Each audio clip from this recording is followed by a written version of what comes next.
నమస్తే, welcome to ఈ వార్త. ఇప్పుడు హెడ్లైన్స్ చూద్దాం.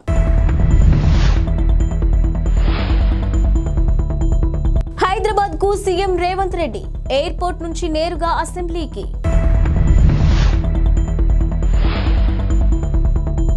ట్రంప్ కు భారీ షాక్ ఇచ్చిన కొలరాడో సుప్రీంకోర్టు.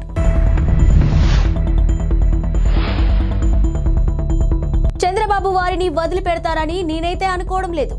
లోకేష్. తెలంగాణ ముఖ్యమంత్రి రేవంత్ రెడ్డి ఢిల్లీ నుంచి హైదరాబాద్ కు బయలుదేరారు. శంషాబాద్ ఎయిర్పోర్ట్ నుంచి ఆయన నేరుగా అసెంబ్లీకి వెళ్లనున్నారు.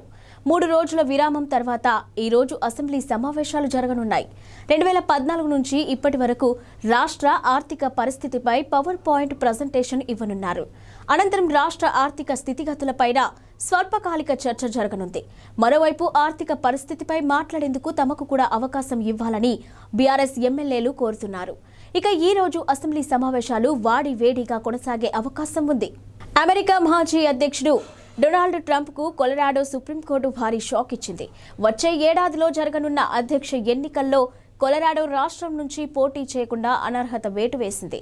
ఇక 2021 జనవరి 6న యుఎస్ క్యాపిటల్ పై ట్రంప్ మద్దతుదారుల దాడి నేపథ్యంలోనే ఆయనపై నిషేధం విధించింది.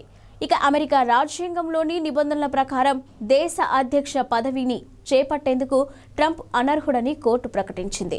ఇలాంటి తీర్పును ఇవ్వడం దేశ చరిత్రలోనే ఇదే తొలిసారి కావడం గమనార్హం. అయితే ఈ తీర్పుపై అమెరికా సుప్రీంకోర్టులో అప్పీల్ చేసుకునే అవకాశాన్ని ట్రంప్కు కొలరాడో సుప్రీంకోర్టు ఇచ్చింది. కొలరాడో కోర్టు తీర్పు ప్రభావం వచ్చే ఏడాది మార్చి 5న జరగనున్న కొలరాడో రిపబ్లికన్స్ ప్రైమరీ బ్యాలెట్ పై మాత్రమే కాకుండా నవంబర్ 5న జరిగే ఎన్నికలపై కూడా తీవ్రంగా ఉండబోతుంది. వచ్చే ఎన్నికల్లో విజయం సాధించి అధికారంలోకి వచ్చిన వెంటనే జగన్ యొక్క ప్రభుత్వ పనికిమాలిన విధి విధానాలను రద్దు చేస్తామని తెలుగుదేశం పార్టీ జాతీయ ప్రధాన కార్యదర్శి నారా లోకేష్ పేర్కొన్నారు. ఆయన చేపట్టిన యువగలం పాదయాత్ర 226 రోజుల పాటు కొనసాగింది. విజయనగరం జిల్లా భోగాపురం మండలంలోని పోలిపల్లి వద్ద నేడు ముగింపు విజయోత్సవ సభ నిర్వహించనున్నారు. దాదాపు 6 లక్షల మంది దీనికి హాజరయ్యే అవకాశం ఉంది. యువగలం క్యాంప్ సైట్లోనే ఉన్న ఆయన ఈనాడు ఈటీవీకి ఇచ్చిన ఇంటర్వ్యూలో పలు అంశాలను ప్రస్తావించారు. తన పాదయాత్రకు ప్రభుత్వం అడుగడుగునా ఇబ్బందులు పెట్టిందని లోకేష్ ఆగ్రహం వ్యక్తం చేశారు. ఇక పాదయాత్ర ప్రారంభం కాకముందే జీవో 1ని తీసుకొచ్చిందని, మైక్, వాహనం, సౌండ్ బాక్సులన్నీ లాక్కున్నారని ఆవేదనను వ్యక్తం చేశారు. ప్రజల దీవెనలే తనను నడిపించాయని అన్నారు. ఎండా వాన అన్నింటికి తట్టుకొని పాదయాత్ర చేశానని, శని, ఆదివారాలు, పండుగలు, పబ్బాలు చూసుకోలేదని తెలిపారు. తన పాదయాత్రలో ప్రజల్లో మార్పు వచ్చిందని, కుర్రోడు కష్టపడ్డాడని, సమాజంలో మార్పు తీసుకురావాలనుకుంటున్నాడని జనం మాట్లాడుకుంటున్నారని అన్నారు. ఇక వచ్చే ఎన్నికల్లో తెలుగుదేశం ఘన విజయం సాధిస్తుందని ఆశాభావం వ్యక్తం చేశారు. బీజేపీ కురువృద్ధులు అద్వానీ, మురళీ మనోహర్ జోషిల ఆరోగ్యాన్ని దృష్టిలో పెట్టుకుని వారిని అయోధ్య రామాలయం ప్రారంభోత్సవానికి రావద్దని కోరామని శ్రీరామ జన్మభూమి తీర్థక్షేత్ర ట్రస్ట్ వెల్లడించింది. ఇక తమ వినతిని ఇద్దరు అంగీకరించారని చెప్పిన సంగతి విదితమే. ఈ అంశంపై దేశవ్యాప్తంగా చర్చానీయాంశంగా మారింది. ఇక దీని వెనుక ఏదో ఉందని పలువురు అనుమానాలు వ్యక్తం చేశారు. ఈ నేపథ్యంలోనే అద్వానీ, జోషిలకు విశ్వ హిందూ పరిషత్ ఆహ్వానం పలికింది. విశ్వ హిందూ పరిషత్ అంతర్జాతీయ కార్యనిర్వాహక అధ్యక్షుడు అలోక్ కుమార్ వీరిని స్వయంగా కలిసి ఆహ్వానం పలికారు. మరోవైపు రామాలయం ప్రారంభోత్సవానికి హాజరయ్యేందుకు ప్రయత్నిస్తామని ఇద్దరు నేతలు చెప్పినట్టు సమాచారం. ఇక జనవరి 22న రామాలయం ప్రారంభోత్సవం జరగనుంది. కరోనా వైరస్ కొత్త వేరియంట్ JN.1ను వేరియంట్ ఆఫ్ ఇంట్రెస్ట్ గా ప్రపంచ ఆరోగ్య సంస్థ మంగళవారం వర్గీకరించింది. అయితే ఈ వేరియంట్తో జనాలకు పెద్దగా ముప్పు లేదని తెలిపింది.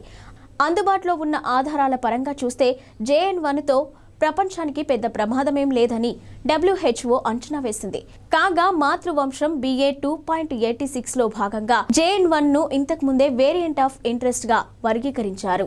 ఇక మరోవైపు ప్రస్తుతం అందుబాటులో ఉన్న వ్యాక్సిన్లతో JN.1 వేరియంట్తో పాటు వేర్వేరు కోవిడ్ వేరియంట్ల ద్వారా వచ్చే వ్యాధుల నుంచి రక్షణ పొందవచ్చునని వెల్లడించింది. ఇదిలా ఉంచితే ప్రపంచవ్యాప్తంగా JN.1 ఆందోళనలు నెలకొన్నాయి. ఇక JN.1 వేరియంట్ను మొదటిసారి అమెరికాలోని సెప్టెంబర్ నెలలో గుర్తించారు. గత వారం చైనాలో కూడా 7 కేసులు నమోదయ్యాయి. ఇక డిసెంబర్ 8 నాటికి అమెరికాలో నమోదైన మొత్తం కరోనా కేసుల్లో 15% నుంచి 29% మాత్రమే JN.1 వేరియంట్ కేసులేనని US centres for disease control and prevention అంచనా వేసింది. అయితే ఇతర వేరియంట్లతో పోల్చితే JN.1 ప్రజారోగ్యానికి ఎక్కువ హాని కలిగిస్తుందని చెప్పడానికి ఎటువంటి ఆధారాలు లేవని CDC చెప్పుకొచ్చింది. వైసీపీ నేత, విజయవాడ డిప్యూటీ మేయర్ శైలజారెడ్డి భర్త అవుతూ శ్రీనివాసరెడ్డి కోర్టు ఆగ్రహానికి గురయ్యారు. 2015 నాటి కేసులో మంగళవారం కోర్టు వాయిదాకు వెళ్లాల్సి ఉండగా తనకు బదులు డ్రైవర్ను పంపించారు.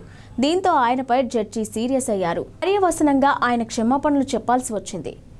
శ్రీనివాసరెడ్డి మంగళవారం కోర్టు వాయిదాకు హాజరు కావాల్సి ఉండగా వ్యక్తిగత డ్రైవర్ మురారిని పంపించారు. కోర్టు గుమస్తా నిందితుల పేర్లు పిలవగా కేసులోని నిందితులతో పాటు మురారి కూడా కోర్టు హాల్లోకి ప్రవేశించాడు. అయితే వయసు వ్యత్యాసంతో పాటు అతడు తడబడుతుండడాన్ని కోర్టు సిబ్బంది గమనించారు. అనుమానం వచ్చి ఆరా తీయడంతో అసలు విషయం వెలుగు చూసింది. తాను శ్రీనివాసరెడ్డిని కాదని డ్రైవర్ మురారి అని అంగీకరించాడు. దీంతో జడ్జి గాయత్రీదేవి ఆగ్రహం వ్యక్తం చేశారు. శ్రీనివాసరెడ్డిని కోర్టుకు పిలిపించారు. న్యాయస్థానాలంటే ఆషామాషి అనుకుంటున్నారా అని ఆగ్రహం వ్యక్తం చేశారు. మరొకరిని పంపించడం ఏంటని నిలదీశారు. ఏదైనా ఉంటే న్యాయవాదికి చెప్పాలి కానీ ఇలా చేయడం ఏంటని ప్రశ్నించారు. అనంతరం శ్రీనివాసరెడ్డితో సంజాయిషి లేఖ రాయించి పంపించారు. దుబాయ్ వేదికగా మంగళవారం ముగిసిన IPL 2024 వేలంలో సంచలనాలు నమోదయ్యాయి. ఫ్రాంచైజీలు కోట్ల రూపాయలు కుమ్మరించి మరీ ఆటగాళ్లను దక్కించుకున్నారు.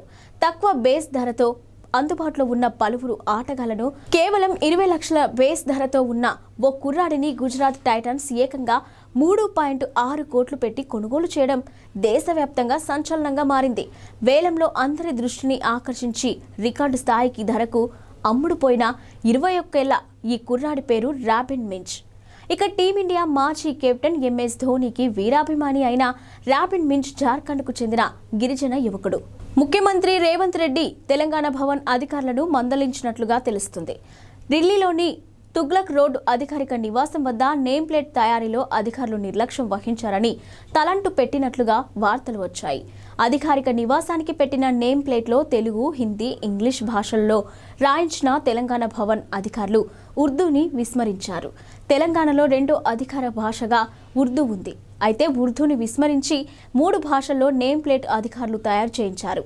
ఈ క్రమంలోనే ఉర్దూని కూడా కలిపి మరో నేమ్ ప్లేట్ బోర్డు తయారు చేయించాలని సీఎం రేవంత్ రెడ్డి ఆదేశించారు. తాము అధికారంలోకి వచ్చిన వెంటనే మత్స్యకారుల పొట్టకొడుతూ జగన్ ప్రభుత్వం తీసుకొచ్చిన జీవో 217ను రద్దు చేస్తామని టీడీపీ జాతీయ ప్రధాన కార్యదర్శి నారా లోకేష్ తెలిపారు. పద్ధతి ప్రకారం విద్యుత్ ఛార్జీలను తగ్గిస్తామని, చెత్త పన్ను, వృత్తి పన్నులను రద్దు చేస్తామని హామీ ఇచ్చారు. ప్రస్తుతం యువగలం క్యాంపు సైట్ వద్ద ఉన్న ఆయన ఈనాడు ఈటీవీకి ప్రత్యేక ఇంటర్వ్యూ ఇచ్చారు. తాము అధికారంలోకి వచ్చాక చేయాల్సిన పనులు చాలా ఉన్నాయన్న ఆయన రాష్ట్రాన్ని అభివృద్ధి పథంలో నడిపించి చూపిస్తామన్నారు. తాము అధికారంలోకి రాగానే మళ్లీ పరిశ్రమలను తీసుకొస్తామని, ఉద్యోగాలు ఇస్తామని, రోడ్లకు మరమ్మతులు చేస్తామని పేర్కొన్నారు. ప్రస్తుతం రాష్ట్రంపై 11 లక్షల కోట్ల అప్పు ఉన్నట్టు చెప్పారు. 2014 ఎన్నికల మేనిఫెస్టోలో ఇచ్చిన హామీల్లో దాదాపు 90% నెరవేర్చామని తెలిపారు.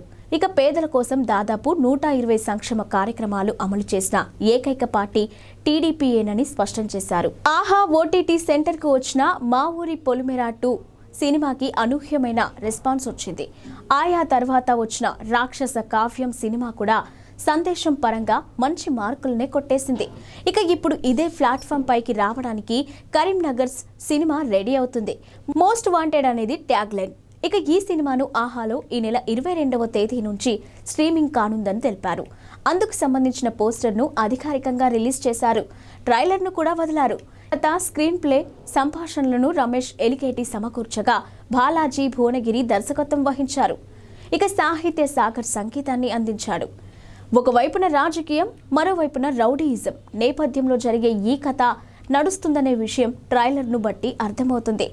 కరీంనగర్కి చెందిన 4 యువకులు ఎలాంటి పరిస్థితుల్లో ఎలాంటి మార్గాన్ని ఎంచుకున్నారు, ఆ ప్రయాణంలో వాళ్ళకి ఎలాంటి అనుభవాలు ఎదురయ్యాయి అనేది ఈ సినిమాలోని ప్రధానమైన అంశం. పార్లమెంట్లో ఎంపీల సస్పెన్షన్ పై టీపీసీసీ ఉపాధ్యక్షుడు మల్లు రవి తీవ్రంగా స్పందించారు. మంగళవారం ఆయన గాంధీ భవన్లో మీడియాతో మాట్లాడుతూ 78 మంది ఎంపీలను ఒకే రోజు సస్పెండ్ చేయడం పార్లమెంటు చరిత్రలో ఇది మొదటిసారి అని ఆగ్రహం వ్యక్తం చేశారు. కేంద్ర ప్రభుత్వ వైఖరిపై పార్లమెంటరీ వ్యవస్థకు తీరని మచ్చ అని అన్నారు. అఘంతకులు పార్లమెంట్లోకి వెళ్లడం దేశ చరిత్రలో దారుణమైన సంఘటన అని అన్నారు. ఇంకేమైనా ప్రమాదం కలిగి ఉంటే పరిస్థితి ఎలా ఉండేది అని ఆవేదన వ్యక్తం చేశారు. ఇక ఆయన ఆందోళన వ్యక్తం చేశారు. పార్లమెంటు భద్రతపై చర్చించేందుకు అధికారిక పక్షం ఎందుకు భయపడుతుంది అని ప్రశ్నించారు. కేంద్ర హోంమంత్రి ఈ అంశంపై స్పందించాలని డిమాండ్ చేశారు. వికసిత్ భారత్ అంటే ఇదేనా? బీజేపీ ప్రభుత్వం సిగ్గుపడాలని దుయ్యబట్టారు. ఇక పార్లమెంటుపై ముష్కరుల దాడి జరిగిన రోజే ఈ ఘటన జరగడం భద్రతా వైఫల్యమే అన్నారు. ఈ అంశంపై పార్లమెంట్లో చర్చ జరగాలి, ప్రజలందరికీ అన్ని విషయాలు తెలియాలన్నారు. ఇవాళ ఢిల్లీలో కాంగ్రెస్ నాయకత్వంలో టీమిండియా కూటమి సమావేశమైంది. ఈ సమావేశంలో ఆసక్తికర పరిణామం చోటు చేసుకుంది. వచ్చే ఎన్నికల్లో విపక్షాల ప్రధానమంత్రి అభ్యర్థిగా మల్లికార్జున ఖర్గే పేరును బెంగాల్ ముఖ్యమంత్రి మమతా బెనర్జీ ప్రతిపాదించారు. ఇక లోక్సభ ఎన్నికల తర్వాతే తమ ప్రధాని అభ్యర్థిని ప్రకటిస్తామని నిన్న చెప్పిన మమత ఒక్కరోజులోనే స్వరం మార్చేశారు. ఇండియా కూటమి ప్రధాని అభ్యర్థి ఖర్గే అంటూ నేటి సమావేశంలో పేర్కొన్నారు. ప్రస్తుతం ఖర్గే కాంగ్రెస్ పార్టీ జాతీయ అధ్యక్షుడిగా ఉన్నారు. కాగా మమత ప్రతిపాదనకు ఇండియా కూటమిలో 12 పార్టీల నుంచి మద్దతు లభించింది. అంతేకాదు ఇక ఊహించని రీతిలో ఢిల్లీ సీఎం అరవింద్ కేజ్రీవాల్ కూడా ఈ ప్రతిపాదనకు సానుకూలంగా స్పందించారు. దేశానికి తొలి దళిత ప్రధానిని అందించేందుకు ఇదొక మంచి అవకాశమని కేజ్రీవాల్ పేర్కొన్నారు. కర్ణాటకకు చెందిన మల్లికార్జున ఖర్గే దళిత వర్గానికి చెందిన వ్యక్తి అని తెలిసిందే. అయితే ఈ ప్రతిపాదనకు ఖర్గే నుంచి వ్యతిరేకత వ్యక్తం కావడంతో మమతా బెనర్జీ సహా ఇతర విపక్ష నేతలు కూడా నిరాశకు గురయ్యారు. మమత ప్రతిపాదనను ఖర్గే సున్నితంగా తోసిపుచ్చారు. తాను అణగారిన వర్గాల కోసం పనిచేయాలని మాత్రమే కోరుకుంటున్నానని స్పష్టం చేశారు.